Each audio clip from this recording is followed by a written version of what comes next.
Hello student, welcome on expert online classes. I self Shyam Yadav and हम पढ़ रहे हैं एसएस का चैप्टर 3 अवर चेंजिंग अर्थ। आज हम पढ़ने वाले हैं पार्ट 2। पार्ट 2 में हमने काफी कुछ देखा। क्या देखा था पार्ट 2 में? हमने पार्ट 2 में वॉल्केनोज के बारे में देखा था, वॉल्केनोज के टाइप्स, ठीक है, एक्टिव, डोरमेंट, एक्सटिंक्ट, उसके बाद उसके बेनिफिट्स वगैरह देखे थे। और नेक्स्ट हमारा टॉपिक था वो था अर्थक्वेक। आज हम देखेंगे कि अर्थक्वेक क्या होता है, क्या अर्थक्वेक के टाइप्स होते हैं, क्या उससे कितना ज्यादा डैमेज होता है, ठीक है, तो क्या उससे हमें कोई फायदा होता है? नहीं, उससे हमें कोई फायदा नहीं होते तो क्यों नहीं होते? ये सारे सवालों के जवाब हम आज के अपने लेक्चर में देंगे। चलो स्टार्ट करते हैं हमारा पार्ट 2, अर्थक्वेक। पहले देख लेंगे अर्थक्वेक की डेफिनेशन क्या होती है। अर्थक्वेक की डेफिनेशन हमें पता है, इसकी हमें पता है कि अर्थक्वेक क्या होता है। जब जमीन हिलती है, कुछ होता है, तो वो क्या होता है? वो अर्थक्वेक होता है ना, धरती फट जाती है, ऐसे कुछ दिमाग में चीजें आती है। बट एक्चुअली अर्थक्वेक की डेफिनेशन क्या है कि जो vibration caused on the surface of the earth, ठीक है, vibration caused on the surface of earth, ठीक है, and the lithospheric plates, हमने लास्ट लेक्चर में देखा है कि lithospheric plates क्या होती है, मूव, ठीक है, is called, they are called earthquake, ठीक है। जब दो लिथोस्फेरिक प्लेट्स मूव होती हैं, ठीक है, एक दूसरे टकरा जाती हैं या एक दूसरे दूर चली जाती हैं, ठीक है, हमने देखा था कि वॉल्केनो कैसे क्रिएट होता है टेक्टोनिक प्लेट्स की वजह से। जब वो टेक्टोनिक प्लेट्स एक दूसरे दूर चली जाती हैं या एक दूसरे ऊपर चढ़ जाती हैं, ठीक है, या क्रिस क्रॉस हो जाती है, तो तब क्या आता है? तब अर्थक्वेक आता है। तब मतलब जो टेक्टोनिक प्लेट्स हिल जाती हैं और उस हिलने की वजह से जो वाइब्रेशन क्रिएट होते हैं ना, उन वाइब्रेशन को हम अर्थक्वेक कहते हैं, ठीक है। ये जो वाइब्रेशंस होते हैं जो अर्थक्वेक की वजह से डेवलप होते हैं, वो पूरे अर्थ पे ट्रेवल होते हैं, ठीक है। ऐसा नहीं है कि इंडिया में आएगा, मतलब इंडिया में ही अर्थक्वेक आ सकता है, पूरे दुनिया में कहीं भी अर्थक्वेक आ सकता है, ठीक है। क्योंकि हमें पता है कि जितने भी कंटिनेंट्स हैं वो सब लिथोस्फेरिक प्लेट्स के बने हुए हैं। हमने ऑलरेडी देखा था, है ना, वॉल्केनो फर्स्ट वाले पार्ट में, सॉरी, है ना। अगर डायग्रामिकली देखा जाए तो ये अर्थक्वेक से बिफोर अर्थक्वेक है, ठीक है। टेक्टोनिक प्लेट्स आप देख सकते हो अपनी जगह पे है, ये फॉल्ट लाइन है, मतलब ये बीच में इन दोनों की जो थोड़ा सा डिफरेंस है उसको फॉल्ट लाइन कहते हैं, ठीक है। तो आप देख सकते हो कि टेक्टोनिक प्लेट्स सीधे हैं, बट आफ्टर अर्थक्वेक, जब अर्थक्वेक आता है उसके बाद टेक्टोनिक प्लेट्स जो होती है ये एक दूसरे से, देख रहे हो, नीचे मूव हो गई है, ठीक है, या कभी कभार साइड में, इसको अगर 3 डायमेंशन देखो तो साइड में ही मूव हो जाती है, ठीक है, इधर से इधर से। तो जब ये साइड में मूव हो जाती है या ऊपर नीचे मूव हो जाती है, तब क्या आता है? तब धरती हिल जाती है ना। धरती हिलती है तो क्या आता है? धरती हिलती है तो अर्थक्वेक आता है, ठीक है। ये पता चल गया, सिंपल था। टेक्टोनिक प्लेट्स है, वो जब हिल जाती है अपनी जगह से, ठीक है, तो क्या आ जाता है? अर्थक्वेक आ जाता है। अच्छा, अब वो जो जगह, ठीक है, the place on the earth where the movement started, ठीक है, वो जगह जहां से टेक्टोनिक प्लेट्स का मूवमेंट स्टार्ट होता है, ठीक है, उस प्लेट को क्या कहते हैं? उस जगह को, सॉरी, उस पॉइंट को क्या कहते हैं? फोकस। मान लो कि ये टेक्टोनिक प्लेट्स है, ठीक है। अब यहाँ पर ये या तो ऊपर नीचे हो गई, ठीक है। अब इस पॉइंट पे अब ये ऊपर नीचे हुए, तो ये जो पॉइंट है ना जहां से ये वाइब्रेशन स्टार्ट होगा, उससे हम क्या कहते हैं? उससे हम कहते हैं फोकस। और यहाँ से ओरिजिन होगी सीस्मिक एनर्जी की, ठीक है। सीस्मिक एनर्जी वो एनर्जी होती है जो टेक्टोनिक प्लेट्स के टकराने से या उनके दूर जाने से जनरेट होती है, ठीक है। अब फोकस के बाद the place on the surface above the focus, ठीक है, इज कॉल्ड एपिसेंटर। ये मान लो कि ये वो टेक्टोनिक प्लेट्स है, यहाँ पर इनका टकराना हुआ या अलग होगा, तो यहाँ से वो सीस्मिक एनर्जी रिलीज हुई। इसी पॉइंट के just upward on the surface, जहां पर अभी हम बैठे या फिर अभी हम रह रहे, वहां पर जो पॉइंट होगा उसे हम क्या कहेंगे? उसे हम कहेंगे एपी सेंटर। क्या कहेंगे? AP centre. वाइब्रेशन जो होते हैं, जो एनर्जी होती है, वो एपी सेंटर से आउटवर्ड यानी एपी सेंटर से स्टार्ट होती है और उसके सराउंडिंग में डेवलप होती है एज अ वेव, यानी कि ये एपी सेंटर है और फिर इसके आसपास वो एज अ वेव जो है वो अर्थक्वेक, मतलब ये जो वाइब्रेशन है वो स्प्रेड होते हैं और अर्थक्वेक कई सारी जगह पे एक साथ या कई दूर दूर तक डैमेज कर सकता है, ठीक है। फोकस पता चला हमें, वो जगह है जहां से अर्थक्वेक स्टार्ट होता है, उसे हम क्या कहते हैं? फोकस कहते हैं। और उसी जगह की, अब ये जो फोकस होता है ना, ये इनसाइड द अर्थ है और एपिसेंटर जो है वो on the surface of the earth, ठीक है। आपको अभी देख लेते हैं, ठीक है। और ये भी याद रखना कि ये जो स्ट्रेंथ होती है यानी पावरफुल या पावरफुलनेस जो होती है, जो स्ट्रॉन्गनेस होती है अर्थक्वेक की, ये एपिसेंटर के पास बहुत ज्यादा होती है। और जैसे जैसे आप एपिसेंटर से अवे यानी कि दूर जाते जाओगे, ठीक है, एपिसेंटर से जैसे दूर जाते जाओगे, अर्थक्वेक की जो पावर होगी वो डिक्रीज हो जाएगी और नुकसान कम होगा। ठीक है, मानो कि एपिसेंटर इधर है, तो अगर आप यहाँ पर हो और यहाँ पर दूसरा बंदा है, ठीक है, तो यहाँ पर वाले को ज्यादा प्रॉब्लम होगी, यहाँ पे कम प्रॉब्लम होगी, है ना, कॉमन सेंस है। तो एपिसेंटर से अगर आप दूर रहोगे तो अर्थक्वेक का जो डैमेज है वो कम रहेगा, अगर आप एपिसेंटर के पास रहोगे तो एपिसेंटर का डैमेज ज्यादा रहेगा। इन अदर वर्ड्स का कहना जाए तो ग्रेटेस्ट डैमेज होगी कब, जब आप क्लोज रहोगे एपिसेंटर के, है ना, जितना पास रहोगे आप एपिसेंटर के उतना ज्यादा आपका नुकसान रहेगा, होगा। तो कॉमन सेंस है, हमें पता है, तो फिर भी हमें याद रखना चाहिए। अब देख लेते हैं कि एपिसेंटर ऑफ फोकस एक्चुअली में कैसे दिखता है।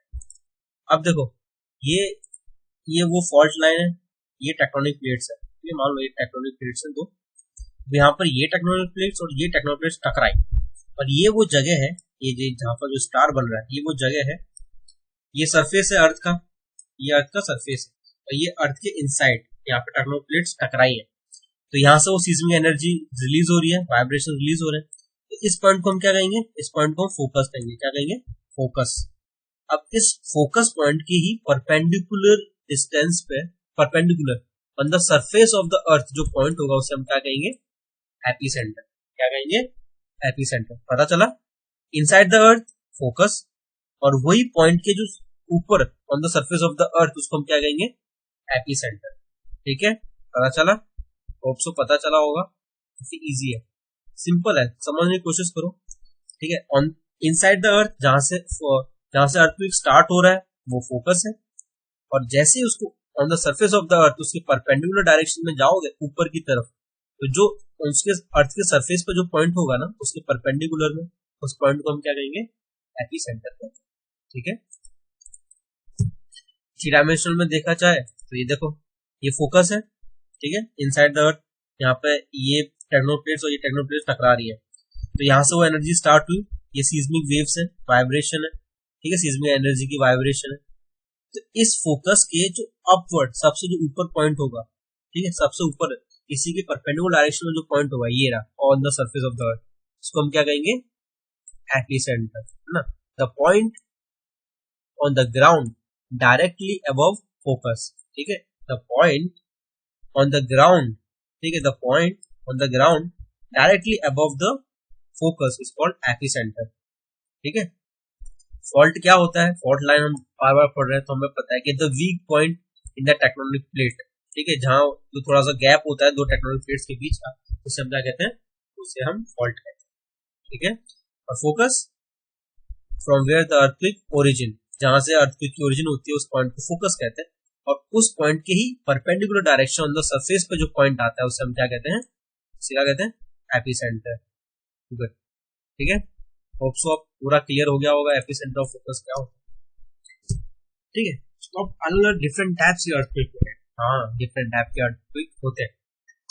ठीक है, देख लेते हैं फटाफट। पहला होता है टेक्टोनिक अर्थक्वेक्स। टेक्टोनिक अर्थक्वेक नाम से पता चल रहा है कि टेक्टोनिक प्लेट्स उसमें टकराती हैं।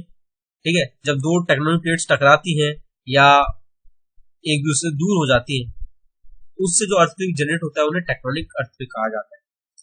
जो अर्थक्वेक वोल्केनिक एक्टिविटी की वजह से या वोल्केनो के इरप्शन की वजह से जनरेट होता है उसे हम क्या कहते हैं, वोल्केनिक अर्थक्वेक कहते हैं। एक्सप्लोसिव अर्थक्वेक, जो अर्थक्वेक न्यूक्लियर बॉम्ब की वजह से या केमिकल डिजास्टर की वजह से, ठीक है, या केमिकल फैक्ट्री में, बहुत बड़ी केमिकल फैक्ट्री में ब्लास्ट हो गया या बहुत बड़ी न्यूक्लियर बॉम्ब फूट गई, तो उससे जो धरती में वाइब्रेशन क्रिएट होते हैं उसे हम explosive volcanoes, sorry explosive earthquake कहते हैं। ठीक है, अगर नीचे माइंस वगैरह है ना, कोल माइंस होती है, गोल्ड माइंस होती है, वहां पर लोग खुदाई कर रहे हैं और वहां पर वो जो कोल माइंस है या गोल्ड माइंस है वहां पर वो माइंस कोलैप्स होगी, गिर गई, तो उसकी वजह से भी धरती में थोड़ा वाइब्रेशन क्रिएट होते हैं और उस अर्थक्वेक को हम क्या कहते हैं, कोलैप्स अर्थक्वेक कहते हैं। क्या कहते हैं, कोलैप्स अर्थक्वेक। ठीक है, पता चला। टेक्टोनिक अर्थक्वेक जो टेक्टोनिक प्लेट्स के मूवमेंट से होते हैं। ठीक है, वोल्केनिक अर्थक्वेक जो वोल्केनो एक्टिविटी की वजह से हुए हैं। एक्सप्लोजिव अर्थक्वेक्स तो न्यूक्लियर बॉम्ब्स की एक्सप्लोजन की वजह से होते हैं। और लास्ट जो होता है वो कोलैप्स अर्थक्वेक, जो अंडरग्राउंड कैवरेंस या अंडरग्राउंड जो माइंस होती है, कैवरेंस मतलब माइंस जो होती है उनके कोलैप्स से वो जब फट जाती है या गिर जाती है उसकी वजह से जो अर्थक्वेक होता है उससे हम क्या कहते हैं, कोलैप्स अर्थक्वेक कहते हैं। ठीक है। अच्छा, अब जब ये जो वेव्स जनरेट होते हैं, जो वाइब्रेशन जनरेट होते हैं, उनके तीन टाइप्स होते हैं। कितने? तीन टाइप्स होते हैं। पहली होती है पी वेव्स, जिसको हम लॉन्गिट्यूडिनल वेव्स कहते हैं।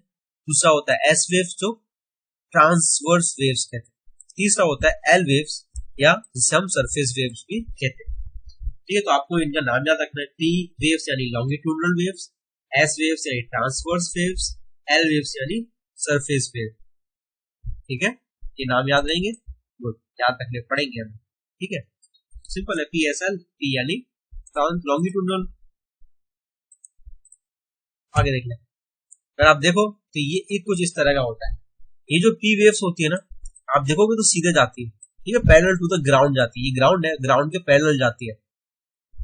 ठीक है, वाइल जो एस वेव्स होती है वो पैरेलल तो जाती है, पर साथ में वो सरफेस के ऊपर भी पैटर्न जनरेट करती है। देख रहे हो, यहाँ पर सरफेस पर कुछ खास पैटर्न नहीं है, पर यहाँ पर पैटर्न ड्रॉ हो रहा है एस वेव्स पर। रिले वेव्स और एल वेव्स एक ही टाइप है। अगर आप इन्हें देखोगे तो यहाँ पर नीचे तो स्ट्रेट है, ठीक है, एस और एल वेव्स नीचे तो स्ट्रेट है, बट ऊपर सरफेस पे प्रॉब्लम आ रही है, सरफेस पे चेंजेस आ रहे हैं।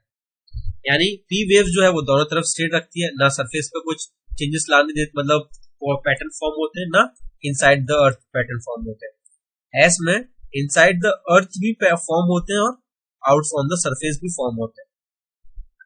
R and L waves and Rayleigh और एल वेव्स जो है वो नीचे इनसाइड द अर्थ स्ट्रेट जाती है, पर ऑन द सरफेस वो पैटर्न फॉर्म करती है। ठीक है, पता चला। पी वेव जो है वो इनसाइड द अर्थ भी सीधे ट्रेवल करती है, ठीक है, एकदम सीधे ट्रेवल करती है। एस वेव्स जो है वो वेव फॉर्म में ट्रेवल करती है, दोनों साइड, ऑन द सरफेस और इनसाइड द सरफेस भी। रिले आर और एल वेव्स जो होती हैं वो इनसाइड द अर्थ सीधे ट्रेवल करती है, बट ऑन द सरफेस वो वेव पैटर्न फॉर्म करती है। यहाँ पर क्रिस क्रॉस वेव है, पर वेव पैटर्न ही है। ठीक है, पता चला। बेसिकली सीज़मिक वेव्स की दो टाइप होती है। एक होता है बॉडी वेव्स, जिसको हम पी वेव्स यानी प्राइमरी वेव्स, एस वेव्स यानी सेकेंडरी वेव्स कहते हैं। हमने पी वेव्स को लॉन्गिट्यूडिनल वेव्स भी कहते हैं, एस वेव को लॉन्गिट्यूडिनल वेव्स, एस वेव को ट्रांसवर्स वेव्स भी कहते हैं, हमें पता है ना। फिर सरफेस वेव्स जो होती हैं, ठीक है, वो हम आपको याद रखना है कि दो टाइप की होती है, L waves and relay waves, पर हमें अभी एल वेव्स तक ही सीखना है। ठीक है, आगे बढ़ते हैं। अच्छा, सीज़मिक वेव्स की कुछ डेफिनेशन शॉर्ट में बता रखी है मैंने। ठीक है, सीज़मिक वेव्स जो होती है बेसिकली एनर्जी होती है जो हमें कहां से जनरेट होती है, जहां पर दो टेक्टोनिक प्लेट्स टकराती है या दूर हो जाती है। पी वेव्स जिसे हम लॉन्गिट्यूडिनल वेव्स कहते हैं, ये रॉक, लिक्विड और एयर तीनों के थ्रू ट्रेवल कर सकते है ना, चाहे पानी में हो, चाहे रॉक में हो, चाहे एयर में हो, तीनों में ये पी वेव्स ट्रेवल करती है, और ये फास्टेस्ट होती है। कौन सी? पी वेव जो है वो फास्टेस्ट होती है। एस वेव जिसको हम ट्रांसवर्स वेव्स कहते हैं, ये रॉक में तो ट्रेवल करती है, बट लिक्विड और एयर में ट्रेवल नहीं करती। ठीक है, ये जो है वो स्लोअर होती है एस वेव से, बट सरफेस वेव से फास्टर होती है। सरफेस वेव हमारी कौन सी होती है? तो एल वेव्स हमारी सरफेस वेव्स होती है। ठीक है, एल वेव्स जो होती है वो हमारी क्या होती है? सरफेस वेव्स होती है। तो एस वेव जो है वो पी से स्लो होती है, बट एल से फास्ट होती है। सरफेस वेव्स हमें पता है एल और आर होता है। ठीक है, एल जो है वो मतलब ये सरफेस वेव बहुत स्लो होती है। ठीक है, इनका movement, there movement is greatest at the earth surface, उनके सरफेस में बहुत ज्यादा मूवमेंट रहता है, गेट स्मॉलर, पर जैसे जैसे नीचे जाते हैं वैसे उनका जो मूवमेंट है वो कम होता जाता है। इसके अलावा जो ये सरफेस वेव्स है ये ज्यादा डिस्ट्रक्शन कॉज करती है compare to P and S waves. ठीक है, याद रहेगा, सिंपल डेफिनेशन है, एक बार वापस देख लेते हैं।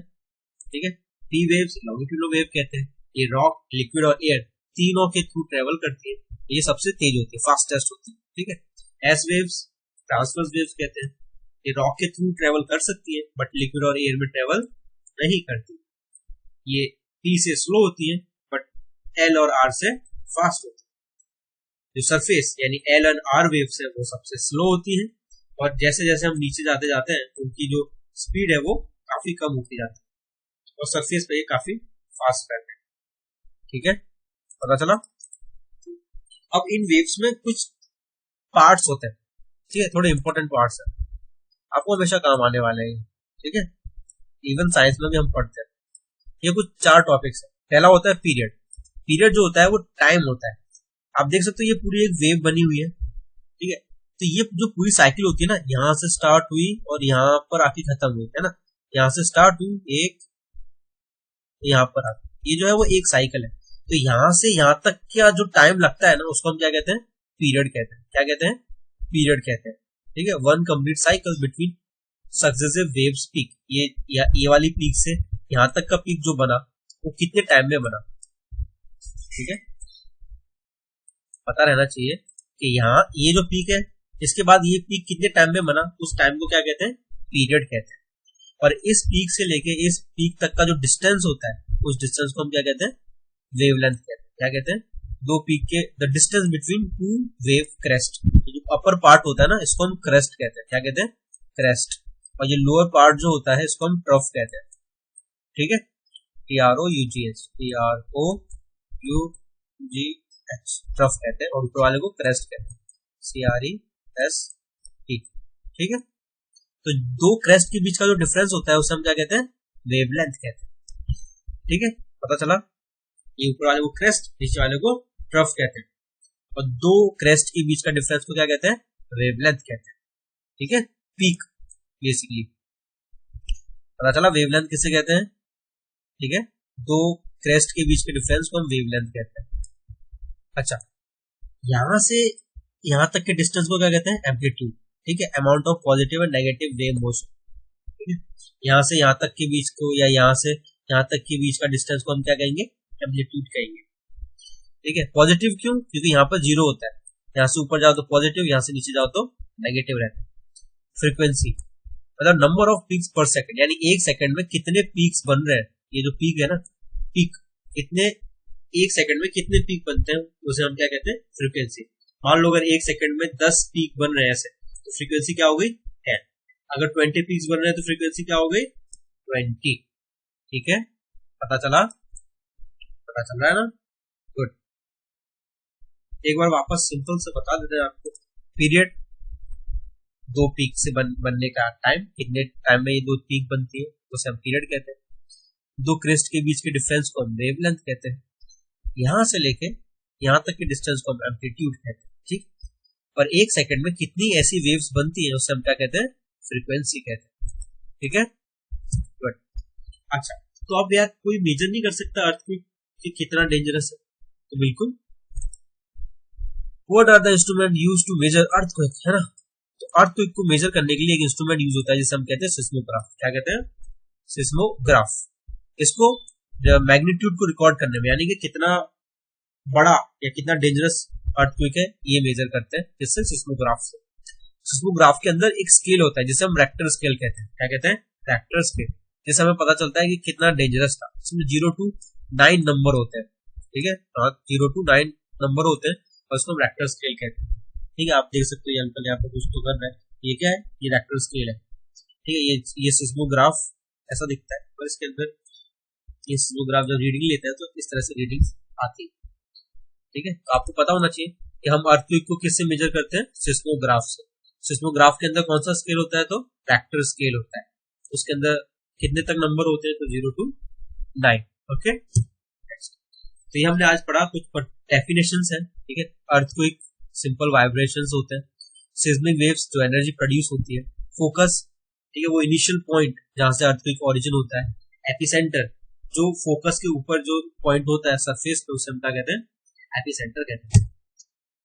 तो अर्थक्वेक से क्या क्या डैमेज होता है, बहुत सारी डैमेज होती होगी ना अर्थक्वेक से, तो आपको पता होना चाहिए। फिजिकल डैमेज, जिससे लैंडस्लाइड, सुनामी, आग लग जाती है, मड स्लाइड्स आती है, लिक्विफिकेशन, पानी वगैरह, बाढ़ भी वगैरह कभी कभी आ जाती है। ठीक है, पानी खराब हो जाता है। स्ट्रक्चर डैमेज, बिल्डिंग गिर जाती है, रोड वगैरह टूट जाते हैं। इमोशनल डैमेज, बहुत सारे लोग मर जाते हैं, तो बहुत सारे लोगों की डेथ होती है। इतना सारा नुकसान करके जाता है अर्थ। ठीक है, तो अर्थक्वेक से हमें कोई कुछ भी फायदा नहीं होता। ये एक डिजास्टर है जो खाली दुख लेके आता है। ठीक है, देख सकते हो कैसे लैंडस्लाइड हुई है। अब यहाँ से कोई रोड पे जा रहा हो और अचानक लैंडस्लाइड गए तो वो तो मर जाएगा। यहाँ पर आप देख सकते हो कितने सारे घर टूट चुके हैं। ठीक है, ये होमलेस हो गए लोग। तो भाई अर्थक्वेक से बचने के लिए क्या कर सकते हैं? Earthquake preparedness. पहले तो हम ये नहीं जान सकते अर्थक्वेक कब आने वाला है। हम ये बता सकते हैं कि जो अर्थक्वेक आया है ना सिस्मोग्राफ की हेल्प से, वो कितना डेंजरस था। तो हमेशा एक चीज बताई जाती है कि prevention is better than cure. Prevention is better than cure, हमेशा बचाव रखो।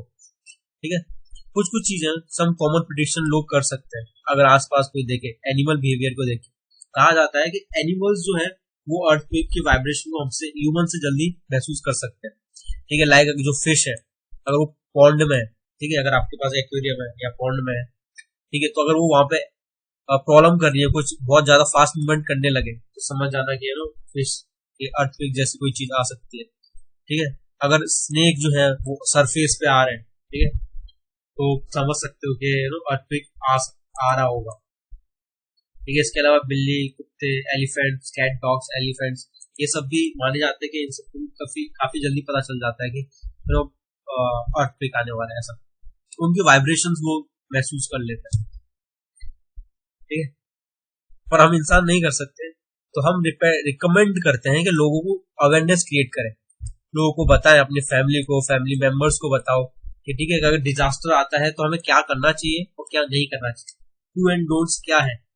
ठीक है, ठीक है, तो सबसे पहले take shelter under a kitchen counter. ठीक है, अगर आप किचन में हो और अर्थक्वेक आता है तो जिस काउंटर पे जहां पर आपकी गैस वगैरह रखी जाती है उसके नीचे छुप जाओ। ठीक है, टेबल के नीचे छुप जाओ, डेस्क के नीचे छुप जाओ। ठीक है, किसी कॉर्नर में चले जाओ वॉल के, है ना, जैसे मान लो ये आपका कमरा है, यहाँ पर कोना है ना, तो वहां पर जा सकते हो कि वो चीज थोड़ी मजबूत होती है, तो वहां पर आप बच सकते हो। ठीक है, अवॉइड ऐसी चिमनी वाले एरिया या जहां पर आग लग सके वैसे एरिया पे, विंडोज के पास नहीं खड़े रहना। ठीक है, मिरर्स के पास नहीं खड़े रहना, जो चीज छूट जाए, फट जाए। पिक्चर फ्रेम्स के पास नहीं खड़े रहना, कि वो गिरेंगे तो उसका जो कांच है वो हमारे फेस वगैरह पे लग सकता है और हमें परेशान कर सकता है। ठीक है, तो आपको ये सारी चीजें अवेयर रहनी चाहिए, है ना, कि अगर आप किचन में हो या आप कहीं भी हो तो टेबल, डेस्क या किसी कोने में खड़े हो जाओ।